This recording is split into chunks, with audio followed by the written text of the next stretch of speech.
Museum Nasional Sejarah Alam Indonesia.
Dulu. Kita mau bahas secara keseluruhan dulu.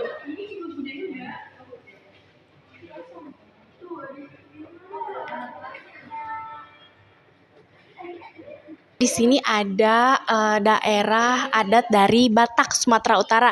Nah, seperti yang kita ketahui, di Sumatera itu, terutama di Batak, di Medan itu ada beberapa suku. Ada suku Toba, ada suku Mandailing, Angkola, Pakpak, Dairi. Nah, di sini ada Ulos. Nah, Ulos ini merupakan sebagai simbol untuk sehari-hari masyarakat Batak. Nah, ulos juga sebagai simbol kasih, sayang, dan simbol berkat. Nah, ini merupakan bentuk dari tenunan yang terdiri dari corak-corak khas Batak. Nah, di sini juga ada beberapa topeng-topeng. Nah, di sini juga ada rumah adat. Nah, rumah adat ini bernama Rumah Adat Bolon. Jadi keragaman budaya Indonesia salah satunya ada alat musik. Nah, di sini ada alat musik dari berbagai daerah. Yang pertama itu ada gambang. Yang ini itu berasal dari Bandung, Jawa Barat. Yang kedua ada gendang maturuk. Yang ini itu berasal dari Sumatera Barat. Terus juga ada gambang kayu, yang ini itu gambang kayu dari Bogor, Jawa Barat. Selanjutnya ada celempung, yang ini nih celempung nih. Yang ini, nah itu berasal dari Bandung juga, dari Jawa Barat. Selanjutnya ada tifa, tifa itu yang ini, itu dari Irian Jaya atau Papua. Selanjutnya ada Kepulauan Lombok yang berasal dari Provinsi NTB, di mana penduduknya ini 80% berasal dari suku Sasak. Suku Sasak ini memiliki 2 upacara adat, di mana itu ada gendang balek sebagai penggiring prosesi pernikahan atau khitanan, dan juga ada perang paresean sebagai ritual untuk memohon turun hujan. Suku Sasak ini berprofesi sebagai petani, penganyam, dan juga pengrajin. Nah, di sini ada beberapa hasil aktivitas penenun perempuan suku Sasak. Itu ada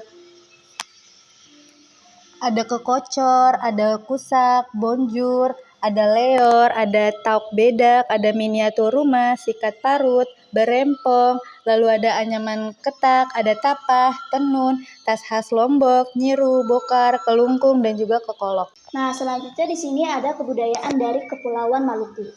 Kepulauan Maluku merupakan kumpulan pulau yang berbatasan dengan Pulau Sulawesi, Papua, dan Laut Seram. Kepulauan Maluku terbagi menjadi 2 provinsi, yaitu Maluku dan Maluku Utara, dengan pulau terbesarnya adalah Pulau Halmahera, Pulau Seram, dan Pulau Buru. Kepulauan Maluku memiliki beragam budaya dan adat istiadat. Selanjutnya di sini ada warisan suku Dayak dari Kalimantan. Kalimantan merupakan pulau terbesar di Indonesia dengan biodiversitas tinggi dan kebudayaan yang khas. Penduduk di pulau ini terdiri dari beberapa suku, yaitu suku Dayak, Banjar, dan Melayu. Suku Dayak merupakan suku yang berkembang di Kalimantan dengan kearifan lokal dalam memanfaatkan sumber daya alam. Pemanfaatan satwa dan tumbuhan hasil hutan oleh masyarakat Dayak masih dilakukan hingga kini dan terus diwariskan dari generasi ke generasi. Jenis hewan yang biasa diburu adalah rusa, babi hutan, rangkong, dan ikan gabus. Pada upacara adat, hewan yang sering dijadikan kurban adalah sapi atau kerbau. Baik Bapak, sebelumnya nama Bapak siapa? Kenalkan, nama saya Hairul Iksan dan saya bertugas di museum ini sebagai teknisi edukasi dan saya sudah bertugas sejak tahun 2016 sampai sekarang. Saya ingin bertanya beberapa pertanyaan Ya, silakan. mengenai museum ini. Bisakah Bapak memberikan gambaran singkat tentang sejarah berdirinya Museum Nasional Sejarah Alam Indonesia? Museum Nasional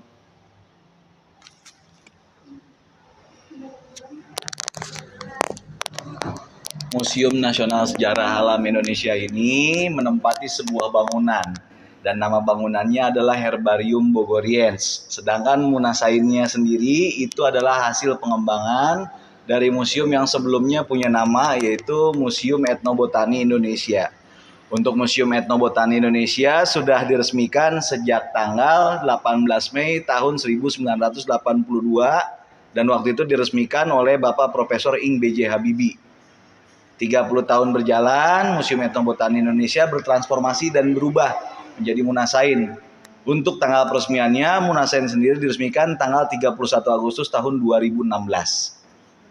Lalu untuk koleksi pameran ini apa saja yang menjadi andalan dan daya tarik utama di museum ini, Pak? Kalau untuk daya tarik utama dari alat maksudnya koleksinya itu kurang lebih. Sekarang saya tanya ke kamu ya. Ini pertanyaan sebenarnya untuk pengunjung. Kira-kira yang menurut kamu paling menarik apa? Itu hanya tadi harimau. Oke. Untuk harimau aja. Beruang, terus ada bagian tumbuh-tumbuhannya. Oke. Kalau menurut saya hampir museum ini khususnya untuk Munasain ini itu tidak punya masterpiece.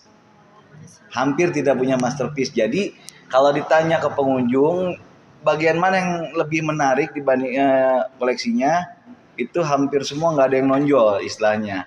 Jadi tingkat ketertarikannya itu sama. Cuma memang kenapa saya bilang kayak gitu dari jawaban yang kamu tadi sampaikan, karena di Bogor juga ada museum yang khusus untuk memamerkan koleksi binatang. Ada museum zoologi. Nah kalau dibandingin ya jelas nggak ini. Museum ini kalau boleh dibilang unik. Uniknya apa? Karena kalau kalian lihat di lantai bawah dan kalian bandingin kayak di Tropen Museum atau di Smithsonian, koleksinya sama. Cuman kenapa di sana jadi value banget? Karena di sana nggak punya alat-alat itu. Sedangkan di Indonesia sehari-hari bertemu alat itu. Gitu value-nya. Oke, lanjutnya. Selanjutnya, bagaimana museum ini mengatur dan mengorganisasi koleksinya agar dapat disajikan dengan menarik kepada pengunjung? Museum ini punya beberapa tema dan juga ada alur benang merahnya. Jadi ceritanya itu nyambung. Khusus untuk benang merahnya sendiri itu disajikan sama pemandu. Tapi pengunjung pun masih bisa mengaitkan benang merah dan alur cerita dari museum ini. Jadi kayak yang di area lantai 1 ini ada beberapa tema, ada tema pengenalan kelembagaan, ada sejarah alam, ada sejarah bioregion, dan ada sejarah manusia dan lingkungan. Kalau di lantai bawah, saya sebagai pemandu, saya sering bikin benang merah. Di bawah itu totally tentang pemanfaatan tumbuhan dari beberapa suku yang ada di Indonesia. Makanya ketika masuk ke lantai bawah, pengunjung itu saya kasih pembukaan dulu. Tumbuhan itu bermanfaat banget buat manusia loh teman-teman. Kebutuhan primer manusia itu semuanya didapat dari tumbuhan. Ada pangan, ada sandang, ada apa-apa. Nanti baru saya pilih vitrin-vitrin yang terkait dengan pangan, sandang, dan papan itu, gitu. Dari cara penyajiannya. Terus di museum ini adakah program edukasi atau kegiatan khusus yang dirancang untuk menarik minat pengunjung, terutama anak-anak? Alhamdulillah sudah dari 2020 sampai sekarang karena ada beberapa hal yang terjadi, boleh dibilang vakum. Lagi vakum. Sudah 4 tahun jalan ini sudah vakum. Sebelum 2020 itu beberapa kali kita adain. Ada kerjasama dengan komunitas lokal kayak Bogor Sketcher bikin sketsa, dan juga kita ngadainnya Night at the Museum kalau untuk acaranya. Sedangkan temanya ada sketsa, ada film purba, ada macam-macam terkait totopong sama budaya-budaya yang boleh dibilang lokal Jawa Barat. Itu. Oke, selanjutnya bagaimana museum ini berupaya untuk melestarikan dan melindungi koleksi sejarah alam yang dimiliki? Kalau untuk cara melindungi berarti maksudnya cara perawatan ya. Umumnya sih sama seperti kita merawat koleksi pribadi sendiri. Satu, keduanya koleksi Munasain ini kebanyakan itu hasil tumbuhan. Jadi nggak terlalu, kalau boleh dibilang nggak terlalu ringkih. Cuma sekedar pembersihan dan isolasi dari jamur dan agen perusak lainnya. Kalau untuk agen perusak utamanya sih sebenarnya manusianya, pengunjungnya. Nah itu kita batasi sebisa mungkin agar mereka tidak merusak, walau baik itu sengaja ataupun tidak, gitu sih. Apa ada harapan atau tantangan utama yang dihadapi Museum Munasain ini ketika mempromosikan dan melestarikan sejarah alamnya, Pak?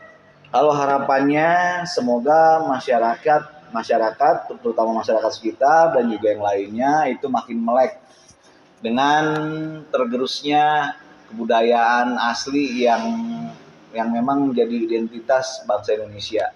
Semoga dengan adanya museum ini masyarakat jadi lebih paham, jadi lebih tahu, dan jadi lebih cinta dengan budayanya sendiri. Kalau untuk apa yang kedua tadi selain harapan? Tantangannya itu tadi untuk promosinya. Memang sampai saat ini kita belum tok-tokan, kalau boleh bilang belum totally ngadain promosi tentang museum ini. Tapi alhamdulillah kita museum ini tuh sudah punya pelanggan tetap, terutama pelajar. Dalam beberapa semester itu mereka pasti ngadain trip atau study tour ke museum ini. Itu. Lalu bagaimana Museum Munasain ini menerapkan prinsip-prinsip pendidikan multikultural dalam pengelolaan dan penyajian lokasi? Kalau untuk penyajiannya ya mungkin lebih mengenalkan, dan juga sambil mengenalkan kita juga sambil bawa perbandingan atau bawa pembuktian, misalnya pakai alat bantu internet atau apa.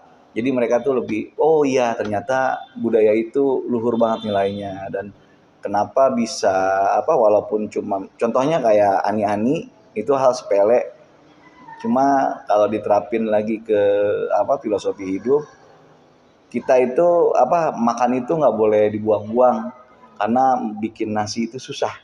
Kalau saya sendiri ngasih tahu gitu ke pengunjung, jadi sambil ada interaksinya dengan pengunjung, jadi mereka juga dapat pelajaran itu. Jadi tadi apakah ada tantangan atau kendala yang dihadapi oleh museum ini dalam mempromosikan tadi pendidikan multikultural? Bagaimana cara mengatasinya? Cara mengatasinya itu tadi dengan cara satu, promosinya, yang kedua penyajian sama tamunya itu lebih ke sana. Apakah Museum Munasain ini memiliki strategi khusus untuk menarik minat dan meningkatkan keterlibatan masyarakat dari berbagai latar belakang budaya? Caranya sih dengan promosi. Perlahan sudah mulai dilaksanakan dan semoga kedepannya lebih ditingkatkan lagi gitu sih. Terima kasih.